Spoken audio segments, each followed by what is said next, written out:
ये नारियों के 8 अवगुण में एक अवगुण है, इनके पेट में कोई बात पचती नहीं है। हाँ अच्छा, अब ये मुस्कुरा रही बाबा हमी को टारगेट कर रहा है। ये अवगुण है इनका।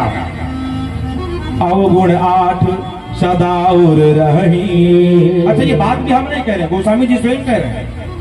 एक अवगुण है इनके पेट में कोई बात नहीं पचेगी। सत्यजित ने विचार किया, बताएं, ये तुरंत बताई कि दूसरे से। एक बार एक सेठ जी थे, बेचारे सुबह का प्रहर है, दिशा मैदान फ्रेश होने के लिए बाहर गए। जैसे दिशा मैदान से निवृत्त भय उठ करके खड़े भय ना, तो पीछे मुड़ करके देखा तो एक कौवा का पंख गिरा था। अब सेठ जी को लगा कि हमें लगता है ये कौवा का पंख हमारे पेट से गिरा। लौट करके बेचारे उदास मन लेकर के घर आए तो सेठानी ने पूछा, कहा ये कौवा का पंख, ये आपका मुखमंडल उदास है, बात क्या, कारण क्या है? सेठ ने कहा बस कुछ नहीं। बोले नहीं मुझे बताओ। बोले नहीं कुछ नहीं। बोले अगर इसको बताते तो ये सबसे बताएगी। सेठानी ने कहा नहीं बताओगे? सेठ ने कहा नहीं भाई।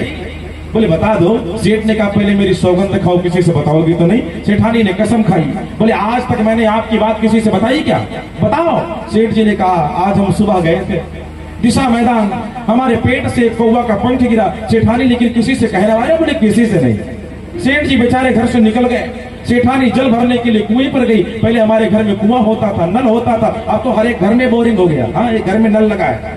माताओं का प्रपंच ज्यादातर कुएं पे होता था, या तो नल पे बाल्टी लेकर के। हाँ, सेठानी जी पहुंच गई नल पे, कुएं के पास। एक नारी दिखाई पड़ी, जल्दी आओ।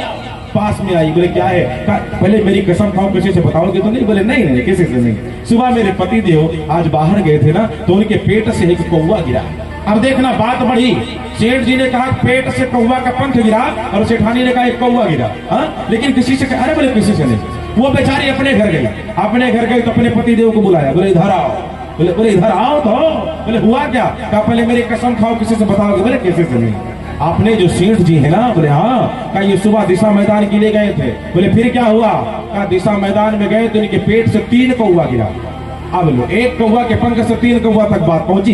धीरे धीरे करके बेचारे सज्जन चौराहे पे गए, बैठे हैं, कई लोग एकत्र हैं। सज्जन ने निवेदन किया, कहा भैया चल करके सेठ जी के स्वास्थ्य को देख लिया जाए, बड़े अस्वस्थ हैं। बोले कारण क्या है? तो सज्जन के मुख से आवाज आई, कहा जानते हो कि जितने कौवा उड़ते हुए दिखाई पड़ रहे हैं ना, ये सेठ जी के पेट से गिरे हैं।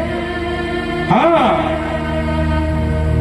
एक हाथ की कांगर 9 हाथ की पिया, ये पहले हमारे पूर्वज कहावत कहते थे ना, वही बात बनी है।